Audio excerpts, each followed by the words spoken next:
The topic starts with the nucleophilic substitution. Before going to the topic, let us see with the types of organic reactions. We basically have three kinds of organic reactions, that is addition reaction, elimination reaction, and the substitution reaction. RXN refers with the reaction. Okay, we also have rearrangement reactions, like as we have seen in keto-enol tautomerism, that also are there, but basically or mainly we concentrate on these three kinds of reactions. Now, what do you mean by addition reactions? Addition reactions are something like this. Simple combination of chemical compounds. We generally see this in our inorganic chemistry. And when you come over here in organic, we have a very prominent reaction where C2H4 reacts with HCl, gives rise to C2H5Cl. Markovnikov addition, remember, within the first year. This kind of reaction is said to be an addition reaction. Into elimination reaction, what happens is C2H6 gives you C2H4 plus hydrogen. Dehydrogenation reaction is a very good example of elimination. Then coming to substitution, this is a very simple. C2H6 plus you have any reagent. Let us take simple fluorine. In the absence of light, when you carry the reaction, you have a compound C2H5Cl. Hydrogen is replaced with Cl. That kind of replacement reactions are only called as substitution reaction. So this is a very good example of substitution. And again, the substitution reaction is of two kinds: electrophilic substitution and nucleophilic substitution. Now, what is an electrophile? Electrophiles with the symbol E plus are electron deficient compounds. That means they are in short of electrons and always thrive to gain electrons. They need electrons or tend to gain electrons.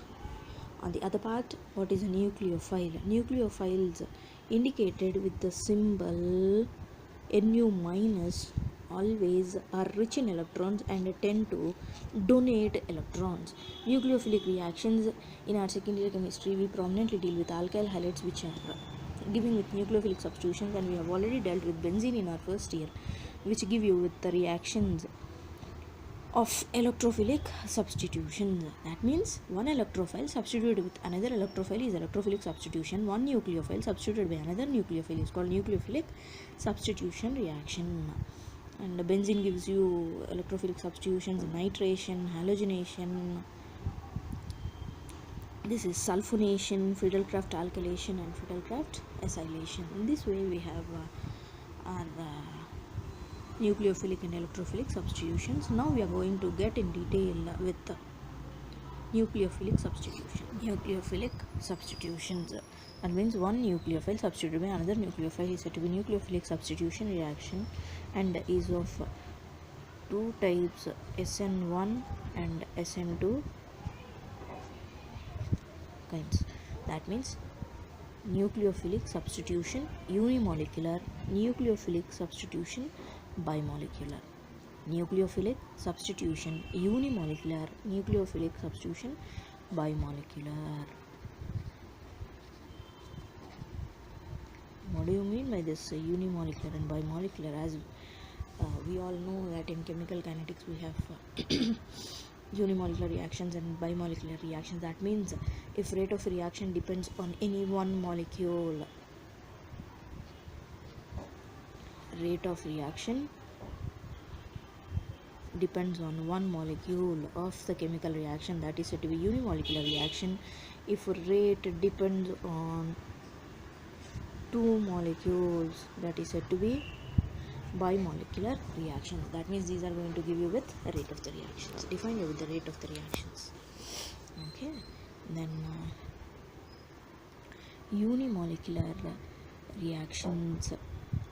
Before coming to this, let us see with the bimolecular, which in general is going to be an easier one. In bimolecular reactions, what we have is, for example, let us consider an easy alkyl halide. Let us see with the Sn2 first, that is bimolecular reactions. And let us consider this example of a reaction: CH3 CH3Cl plus OH minus. That means OH minus is being attacked onto CH3Cl. What would be the compound? Obviously this will be substituted with OH.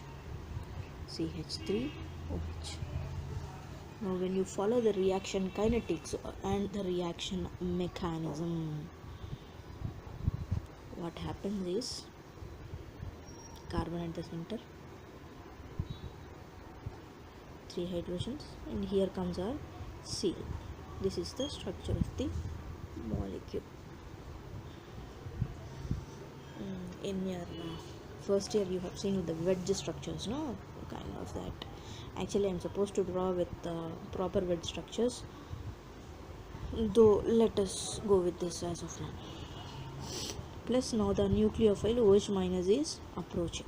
What happens here is OH minus will be approaching from this side, as Cl is on the opposite side.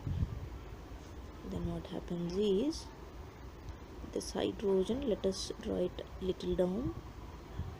Now OH is approaching this way, like this, and now Cl should be substituted with OH, thereby Cl should leave the molecule, hence this Cl is named to be leaving group. That leaving group also will be a dotted line. Now observe this structure very carefully. How many bonds do you have around carbon? 1, incoming electrophile 2, 3, 4, leaving group 5. Carbon with the 5 bonds, is that stable? Not at all. This is an unstable one, and is when it is unstable you cannot isolate this, thereby this is said to be a transition state, and we put it in brackets or the braces. This is said to be transition state. And then what happens is the final compound or the product C H H H proper bond. That means this bond is a newly formed electrophilic bond, and here you have lost Cl minus. See, Cl is lost, OH is added. 1 2 3 4, carbon is stable. Now this is going to be methyl alcohol, and this is going to be not this this one, methyl chloride. When you name the structures, no, it's slight confusion. That's why let us name it over here. Methyl chloride or chloromethane. I am used to common names rather than high-tech. This is methyl alcohol. So this simple conversion of methyl chloride into methyl alcohol is following this particular mechanism where we have a transition state. Don't you see this as a single step reaction? Yes, it is a single step reaction. The reaction proceeds in a single step. We also call it as a one step reaction. Hope I am clear with this. Certain reference books also give you this as a star or an asterisk symbol is given, indicating that is an unstable and transition state.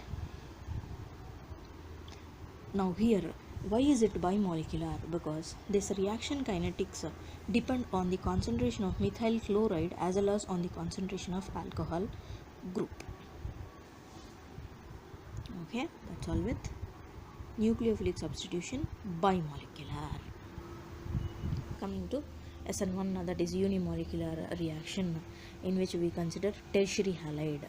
CH3 taken thrice Br. When you split the structure, it is something like this.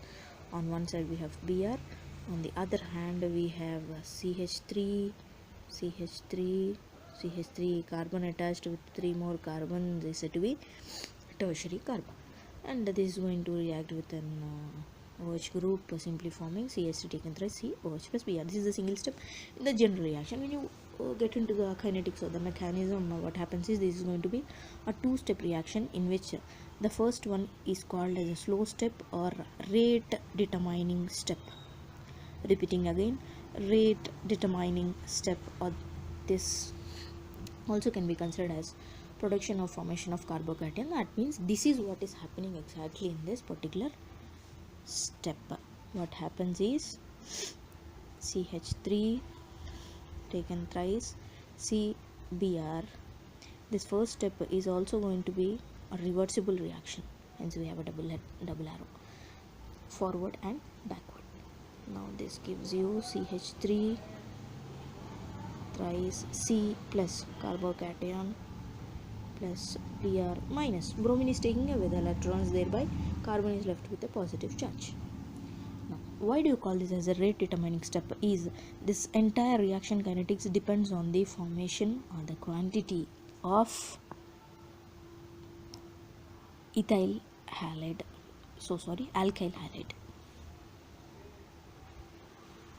Reaction kinetics depends on the concentration of alkyl halide and not on any other compound, thereby it is said to be unimolecular.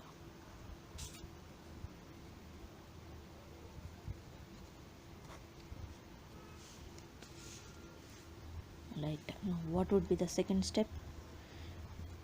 After the formation of a carbocation, the nucleophile OH minus attacks the carbocation. This will be attacked. OH minus and plus, obviously. Thereby the compound is CH3 taken thrice COH. This is our product, no? What we wanted. That is the second step in which our respective product is formed, where carbocation is attacked by OH group of the nucleophile. First step is formation of carbocation. Second step is called as attack of nucleophile. Attack of nucleophile. Simple attack and the formation of product. Okay. Now let us see the difference between Sn1 and Sn2 reactions. First coming to Sn2. In Sn2, as we have seen, this was the carbon, hydrogen, CLB or whatever. Now the nucleophile is approaching from this side and this is going to leave. You can place it as a dotted line or you can also make this, no issues. Now what is happening is leaving group is on the right side and nucleophile which is incoming is on the right side. That means this, in our study we take it as backside attack. We call it as backside attack. And also one more difference I shall show you is our original structure of alkyl halide which we took was this, and the alcohol formed has the structure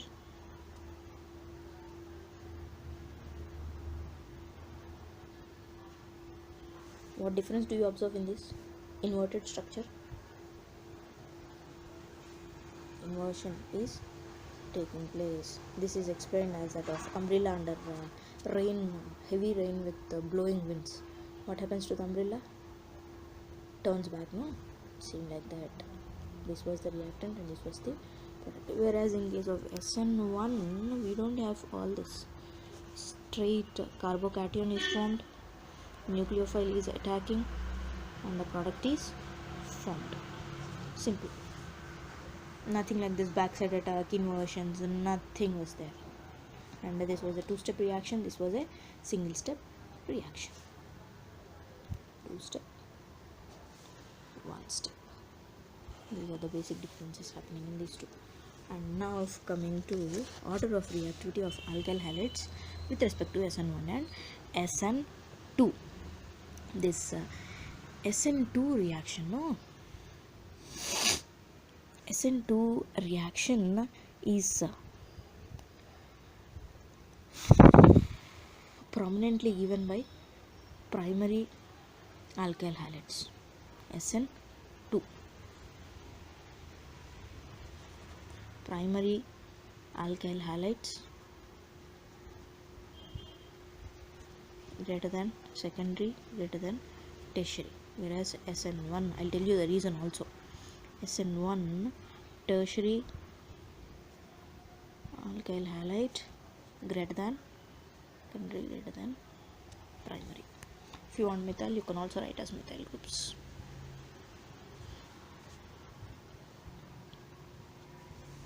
Why is it so? Sn2 reaction, as I have told you, that this is going to be a backside attack. If we have more number of CH3 groups like in tertiary, what happens is steric hindrance takes place, thereby the incoming nucleophile might not find its place to attack, whereas in primary or in methyl chloride it can have plenty of space in between the hydrogens from the backside and it can easily attack, thereby product is easily formed in case of methyl chlorides or primary alkyl halides or secondary when compared to tertiary, or the order is methyl chlorides form or react in Sn2 mechanisms easily compared to primary, compared to secondary alkyl halides, compared to tertiary. And here, as there is no backside attack and tertiary carbocations are stability order of tertiary carbocation is more than secondary carbocation than primary carbocation, thereby tertiary carbocations are prior with Sn1 reactions, tertiary alkyl halides are prior with Sn1 reactions than secondary than primary. In this case it was a steric hindrance. And here it comes with stability of carbocations. That's all with respect to Sn1 and Sn2 mechanisms.